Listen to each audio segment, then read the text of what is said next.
मुस्लिम लड़की के साथ में व्यवहार हुआ है, उससे सनातन बदनाम होता है, हिंदुत्व बदनाम होता है। बुराई और भलाई की परिभाषा केवल धर्म देख करके जो की जा रही है, मैं इसका विरोध करता हूं। ये इस तरह के लोग अगर नफरत पाले बैठे हैं तो इनकी नफरत इन तक ही रहेगी। इस देश का जो स्वभाव है वो उसी तरह का रहेगा। यहाँ पर किसी मंदिर में मुसलमान के साथ या सिख के साथ में कोई भेदभाव नहीं होगा। मुसलमानों को गाली देना शुरू कर दे तो वो सच्चा हिंदू या सच्चा साधु कहलाएगा। नमस्कार, स्वागत है आप सभी का हिंदुस्तान 24 पर और मैं आप सबके साथ विपिन चौधरी। मुंबई के टाटा हॉस्पिटल के सामने खाने की लाइन से एक महिला को केवल इसलिए निकाल दिया गया क्योंकि वो महिला मुस्लिम थी और जो लोग वहां पर खाना बांट रहे थे वो लोग हिंदू थे। और वहां पर कंडीशन ये थी कि जो भी जय श्री राम के नारे लगाएगा, जय श्री राम बोलेगा, बस खाना उसी को मिलेगा। अब सवाल सबसे बड़ा यहाँ पर यह है कि क्या इस तरीके की घटनाओं से पुण्य मिलता है और खाने के नाम पर इस प्रकार से धार्मिक नारे लगवाना सही है? आज बातचीत करने के लिए हमारे साथ महंत आनंद स्वामी जी मौजूद हैं। महाराज जी, बहुत बहुत स्वागत है आपका हिंदुस्तान 24 पर। आपका भी मंदिर में बहुत बहुत स्वागत है प्रिय। महाराज जी, मुंबई के टाटा हॉस्पिटल के सामने जो घटना घटी है और एक महिला को खाने की लाइन से बाहर निकाल दिया गया क्योंकि वो महिला मुस्लिम थी और जो लोग खाना बांट रहे थे वो हिंदू थे और वो ये चाहते थे कि जो भी कोई जय श्री राम बोलेगा बस खाना उसे ही दिया जाएगा। सबसे पहले तो इस घटना पर आप क्या कहेंगे? इस घटना का अगर एक जवाब सीधे सीधे मैं देना चाहूं तो नहीं दिया जा सकता। अगर ऊपर ऊपर से जवाब दे दें और कहें कि वो बहुत गंदे आदमी थे और ये घटना गलत है, तो ये बहुत ऊपरी सतह से सोचे जाने वाली बात हो जाएगी। यहाँ पर कई पहलू आते हैं। सबसे पहले ये कि आप उन आदमियों को गलत कह रहे हैं जो खाना खिला रहे थे, चाहे वो किसी को भी खिला रहे थे। मान लिया अगर वो अपने घर रहते, किसी को खाना न खिलाते, तो क्या उनकी कुछ कोई बुराई करता या उनको कुछ बुरा कहता? यानी बुरा किस चीज के लिए कहा जा रहा है कि वो खाना खिला रहे हैं, इसीलिए तो बुरा कहा जा रहा है। और बुरा कहने वाले वो लोग भी हैं, अगर उनके घर पर कोई 10 रुपए मांगने के लिए जरूरतमंद आ जाए तो उसको 10 रुपए न दें। कोई एक टाइम का खाना मांगने के लिए आ जाए तो उसको एक टाइम खाना न खिलाएं। वो आदमी उन लोगों की बुराई कर रहे हैं जो लोगों को फ्री में खाना खिला रहे थे। तो कुल मिलाकर के बुराई करने से पहले हम अपने गिरेबान में झांक करके देखें। अब सवाल इस बात का पैदा होता है कि क्या वो लोग बुरे थे? अगर बुरे होते तो किसी को खाना खिलाने की बात क्यों सोचते भाई? अच्छे थे तभी तो किसी को खाना खिलाने की बात सोच रहे थे। अब सवाल ये आता है कि क्या मुस्लिम महिला जो वहां पर गई थी उसके साथ में जो व्यवहार हुआ है वो सही था? यानी उसको जो भोजन दिया जाना चाहिए था वो नहीं दिया गया, शर्त यह रख दी कि आप जय श्री राम के नारे लगाएंगे तो ही मिलेगा। अगर कानूनी दृष्टि से देखें तो उनका हक है भाई, वो खाना दे रहे हैं, कोई बेच नहीं रहे, उनका हक है। लेकिन नैतिकता की दृष्टि से देखें तो एक जरूरतमंद भूखा सामने है और आप उससे अगर वो काम करा रहे हैं जो वो नहीं करना चाहता, एक कंडीशन के साथ में भोजन दे रहे हैं, तो ये भोजन बेचने से भी बड़ा बेचना हो गया। यानी यह बात गलत हो गई। मैं ये नहीं कहूंगा कि वो आदमी बुरे ही थे, लेकिन मैं कहूंगा कि नासमझ थे, उनको समझ नहीं है। और इस तरह की नासमझी हमारे देश में बहुत सारे लोगों के दिमाग में भर गई। अभी मेरी वीडियो देखने वाले कुछ लोग, उनमें से मेरे पास में एक व्यक्ति की कॉल आती है कि आप जो बात कर रहे हैं उसमें हिंदुओं का पक्ष नहीं ले रहे और आप ये गलत बात कर रहे हैं। मैंने उसकी बात बिल्कुल धैर्य के साथ में सुनी। मुझे पता था कि आदमी अच्छा है, बुरा आदमी नहीं है, मुझे पता था अच्छा आदमी है। बस ये कि इसका शिक्षण गलत हो गया है। इसने जो जानकारी प्राप्त की है वो बहुत गहरी जानकारी प्राप्त नहीं कर पाया है, इधर उधर से सुनी सुनाई बातों से या दूसरी चीजों से प्रभावित है। जब मैंने उस आदमी को समझाया तो उसके मन में पूरे तरीके से बैठ गई बातें कि वास्तव में गुरुजी आप सही कह रहे हैं, ये बातें हिंदुत्व के पक्ष में नहीं है जो इस तरह की हो रही है। तो मैं ये बात कहूंगा कि इस तरह के कार्य करने से हिंदुत्व बढ़ेगा नहीं। आप जय श्री राम के नारे जबरदस्ती लगवाने वाला ये जो वीडियो वायरल हो रहा है, इस तरह की जो चीजें देख रहे हैं लोग बाग, इससे हिंदुत्व बढ़ेगा नहीं। ये सनातन संस्कृति वो है कि कोरोना काल में इस्कॉन मंदिर जो श्री कृष्ण भक्ति धारा के बहुत बड़े केंद्र हैं, वहां से बहुत सारे लोगों को खाना खिला गया, जिसमें हर धर्म के लोग थे। किसी से उनका धर्म नहीं पूछा गया और कोई प्रतिबंध नहीं लगाया गया। हमारे आप आश्रम में चले जाइएगा, गुरु जी के आश्रम में, हथनी कुंड में हर वक्त भंडारा चल रहा है, हमारे गुरु जी के एक हमारे गुरु भाई वहां पर उसको संचालित कर रहे हैं। तो वहां पर अगर कोई बुरके वाला व्यक्ति चला जाए, टोपी वाला चला जाए, जाकर के देखें, किससे पूछा जाएगा क्या? कितने सारे मंदिरों में लंगर चल रहे हैं, भोजन चल रहे हैं, देखें कि पूछा जाएगा क्या? तो मुझे शुरुआती दौर में जब यह खबर पता चली तो मुझे ऐसा लगा कि शायद किसी मंदिर का मामला है, तो बाद में पता चला ये तो अस्पताल के सामने का मामला है। भले ही मामला अस्पताल के सामने का है, लेकिन लोग बाग जोड़ करके इसको हिंदुत्व से देखेंगे। देखो भाई, हिंदू तो इस तरह के काम कर रहे हैं, जबकि सनातन ने कभी ऐसा नहीं देखा। इवन आरएसएस की जिसके सब लोग बुराई करते हैं, जिसके लिए मुसलमान ये कहते हैं कि बहुत बड़ा आतंकवादी संगठन है, उस संगठन के विषय में मैं बात करूं कि जम्मू कश्मीर में जो है बड़ी त्रासदी आती है, वहां पर मुसलमानों की सहायता वह करते हैं, भोजन भी देते हैं, उनको आश्रय देने का भी काम करते हैं, उनको बचाने की कोशिश करते हैं। मुझ में संकट आया, हिंदू मुसलमान देखे बगैर आरएसएस तक ने काम किया है, तो क्या आप आरएसएस से भी ज्यादा हिंदूवादी विचारधारा के बनने का प्रयास कर रहे हैं? तो मेरे कहने का मतलब यह है विपिन जी, इस बात में शक नहीं है कि वो लोग जो भोजन दे रहे थे अपने पैसे से दे रहे थे, संस्था के आदमी हो सकते हैं। भोजन देना अच्छी बात है, भले ही उन्होंने 100 लोगों को दिया, 200 लोगों को दिया, कुछ का तो पेट भरा, ये भी अच्छी बात है। आपकी सोच भी अच्छी थी कि भाई दान करना चाहिए, लेकिन यहां पर आकर के जो कि वहां पर उस मुस्लिम लड़की के साथ में व्यवहार हुआ है, उससे सनातन बदनाम होता है, हिंदू तो बदनाम होता है, आप लोगों को भी हिंदू भी बुरा ही कह रहे हैं भाई। तो कोई ऐसा काम मत करो जिससे कि इस तरह से आप धर्म को बदनाम करो, ये आपका व्यक्तिगत मामला नहीं हो जाता। मैं पुनः ये बात कहूंगा कि वो आदमी बुरे नहीं, उनको समझाने की जरूरत है कि भाई धर्म ये नहीं होता है, धर्म का वास्तविक स्वरूप कुछ और है। भूखे को बगैर किसी कंडीशन के भोजन देना धर्म होता है। अब वो किस प्रकार की विचारधारा का है, वो कार्य उसके अपने लिए है। तो बस मेरा इतना ही कहना है।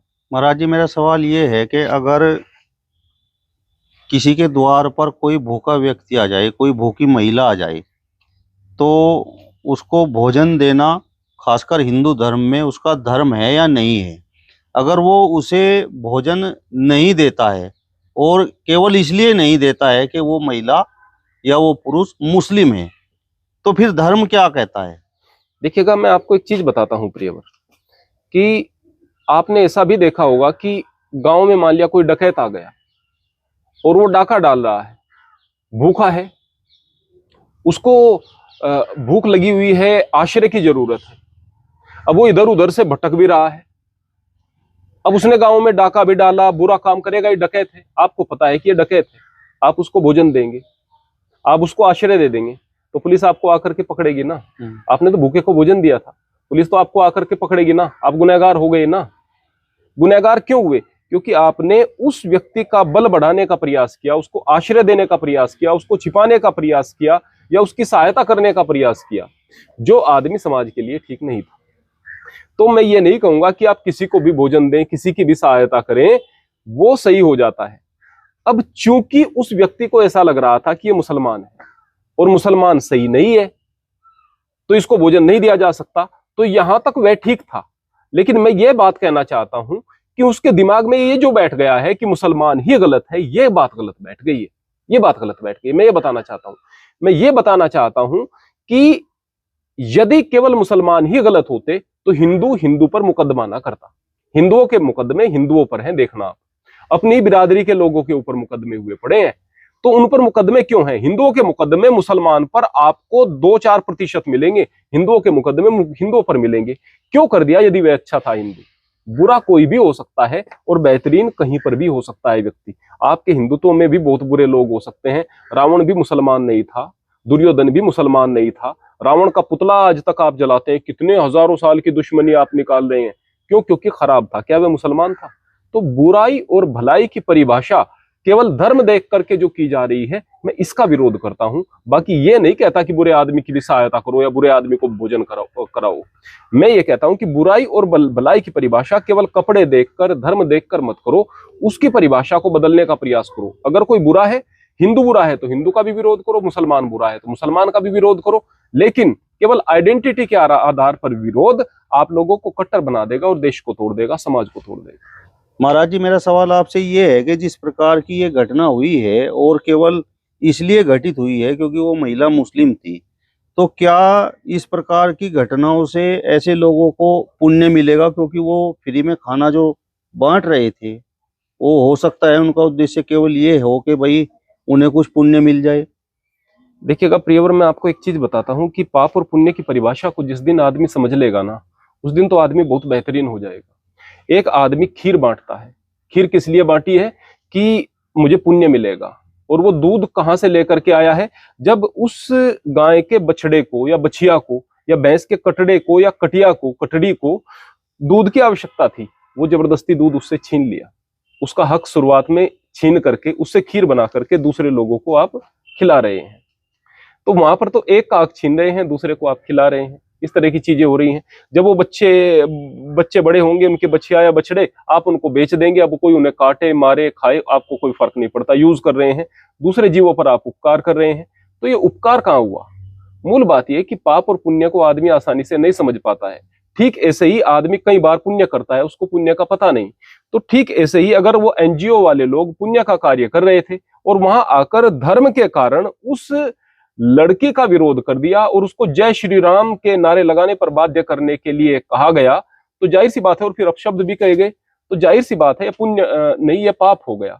तो इस बात का आदमी को पता ही नहीं चलता, वो अनभिज्ञ है कि पाप और पुण्य क्या हो जाते हैं। आदमी सतह से देखता है चीजों को, ऊपर ऊपर देखता है, और ऊपर ऊपर से देख करके मुझे भी लोग बाग कहेंगे, अरे कहाँ का धार्मिक आदमी है, कहाँ का धर्मगुरु है, ये तो हिंदुत्व का विरोध कर रहा है। हिंदुत्व का समर्थन कौन कर रहा है? हिंदुत्व का समर्थन वो कर रहा है जो मुसलमान को गाली देगा, भले उसको कुछ नहीं पता। आज की तारीख में, आज के परिवेश में, पहले क्या होता था?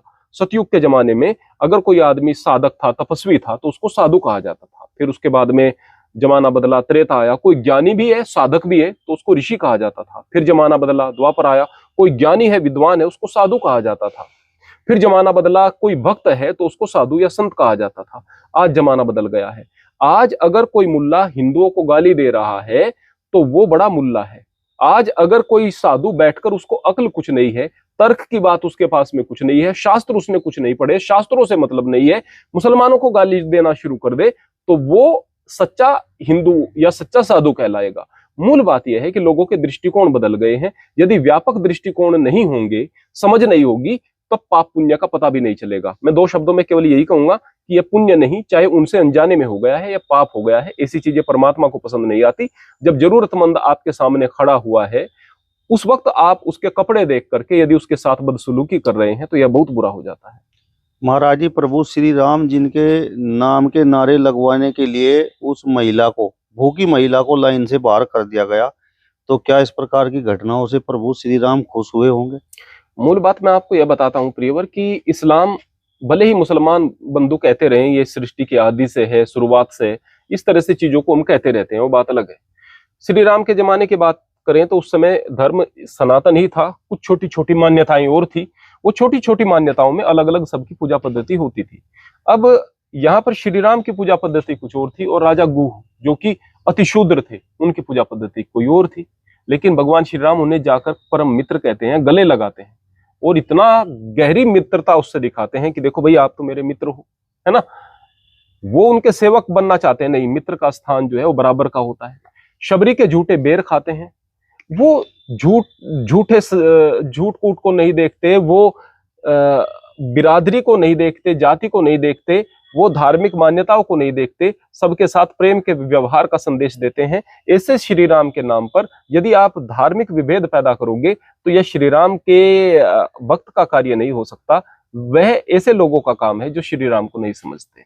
महाराज जी, इस प्रकार की ये घटना हुई है तो अब उन गरीब लोगों का क्या होगा जो भले ही किसी भी धर्म से ताल्लुक रखते हों और उन्हें एक उम्मीद नजर आती थी कि भाई हम वहाँ उस एनजीओ के पास जाएंगे और वहाँ उस हॉस्पिटल के सामने जाएंगे, वहाँ पर फ्री में खाना मिलेगा। अब इस प्रकार की घटनाओं को देखकर कुछ और एनजीओ इस प्रकार के ही काम करेंगे, वो भी कहेंगे कि आप जय श्री राम का नारा लगाइए तब आपको भोजन मिलेगा। सबसे पहले मैं आपको बता दूं प्रियवर, ये जो एनजीओ है ना, इनका दायरा बहुत सीमित होता है, इनके काम बहुत बड़े नहीं होते। उसने एक दिन खाना खिला दिया, 2 दिन खिला दिया, 10 दिन खिला दिया। अगर कोई खाना खिला रहा है तो आश्रम खिला रहे हैं, मंदिर खिला रहे हैं, और वहां पर इस तरह का भेदभाव नहीं होता। अगर मैं बात करूं गुरुद्वारे, वहां पर हिंदू मुसलमान का भेदभाव नहीं होता। मैं अगर दिल्ली जाता हूं, भोजन करता हूं, तो मैं शीशगंज गुरुद्वारा में भोजन करता हूं जाकर के।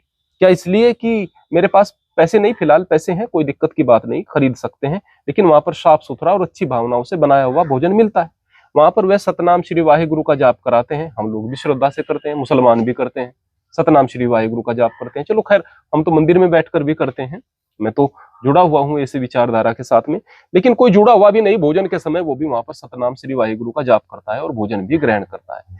तो हमारे आश्रम में वहां पर कोई जाप भी नहीं कराया जाता है। कोई अगर अपनी मर्जी से मंत्र पाठ कर लेता है, भोजन मंत्र, ठीक है, नहीं करता है तो कोई बात नहीं, बैठ करके भोजन करे। तो भाई भोजन करेंगे सबके सब, कोई दिक्कत की बात नहीं है। एनजीओ के आधार पर ये भोजनालय नहीं चल रहे, ये धार्मिक लोग चला रहे हैं और ये धार्मिक लोग इस तरह का भेदभाव नहीं करेंगे। वास्तव में एनजीओ के आधार पर कुछ भी नहीं होने वाला। हाँ, मैं एक बात और भी कहूंगा कि इस देश के अंदर इतना बड़ा सिख समुदाय है जो बहुत ज्यादा भूखों को भोजन कराता है और दुनिया में सबसे ज्यादा भोजन यही कराते हैं लोगों को, इनसे ज्यादा, सिखों से ज्यादा कोई नहीं कराता। अभी कनाडा में एक व्यक्ति का वीडियो वायरल हुआ था जिसमें वो एक गुजराती को, गाय का पेशाब पीने वाले हो तुम, गंदे आदमी हो, यहाँ भोजन के लिए आ जाते हो, यहाँ पर भोजन करो और बस यहाँ से दफा हो जाओ, इस तरह की अपमानजनक बातें करता हुआ नजर आया। तो क्या हम इसको सिख समुदाय की ये कहेंगे कि इससे सिख समुदाय खराब हो गया, या इससे ये कहेंगे कि लंगर में भोजन मिलना बंद हो गया? कितने लोगों ने उनका अनुसरण किया, कितने लोगों ने उनको फॉलो किया? किसी ने भी फॉलो नहीं किया। आज सभी लोग वहां पर, हिंदू भी मुसलमान भी, सभी गुरुद्वारों में जाकर भोजन कर रहे हैं। तो इस बात से कुछ भी फर्क नहीं पड़ेगा। ये इस तरह के लोग अगर नफरत पाले बैठे हैं तो इनकी नफरत इन तक ही रहेगी। इस देश का जो स्वभाव है वो उसी तरह का रहेगा। यहाँ पर किसी मंदिर में मुसलमान के साथ या सिख के साथ में कोई भेदभाव नहीं होगा, किसी गुरुद्वारे में किसी हिंदू के या मुसलमान के साथ भेदभाव नहीं होगा। ये देश ऐसे ही चलेगा। मतलब इस प्रकार की घटनाओं से जो भाईचारा है वो, उसको कोई खतरा नहीं है? भाईचारे को खतरा होता है, लेकिन ऐसा नहीं है कि मंदिरों पर या गुरुद्वारों पर इसका कुछ प्रभाव पड़ेगा, ऐसा नहीं है। भाईचारे को ऐसा खतरा होता है कि अब वीडियो जाएगी, अब इधर से नफरत भरी बात वो कहेंगे, उधर से नफरत भरी बात वो कहेंगे, बीच में जो बोलने वाला व्यक्ति है वो भी नफरत बढ़ाने वाली बात करेगा। तो कुछ परसेंट ही सही, कुछ परसेंट ही सही, नफरत तो पलेंगी ना। यदि आप यहाँ पर मेरे पास में आए हैं और आपका भाव यह है कि कोई अच्छा संदेश लोगों तक जाना चाहिए, तो आप भलाई का, पुण्य का कार्य कर रहे हैं। और अगर आप किसी ऐसे व्यक्ति का इंटरव्यू लेते हैं या ऐसे व्यक्ति के पास में जाता है जो नफरत को बढ़ाता है, तो जाहिर सी बात है कुछ लोगों के मन में नफरत बढ़ रही है। उस नफरत के बढ़ने के अलावा न धर्म बढ़ रहा, न कोई दूसरी चीज, तो ये चीजें गलत होती है। तो इसका प्रभाव केवल इतना होगा कि लोग जो आपस में कमेंटबाजी करेंगे, एक दूसरे पर आरोप प्रत्यारोप करेंगे, इससे नफरत बढ़ेगी और कोई दुष्प्रभाव नहीं होने वाला। कोई कुछ भी करता रहे, लेकिन आपके हिसाब से ये घटना सनातन धर्म के खिलाफ है? 100% ये घटना सनातन धर्म के खिलाफ है। चलिए, तो महंतानंद स्वामी जी को आपने सुना। फिलहाल इस वीडियो में बस इतना ही। अगली वीडियो में फिर आपसे मुलाकात होगी, तब तक बने रहिए हिंदुस्तान 24 के साथ। नमस्कार।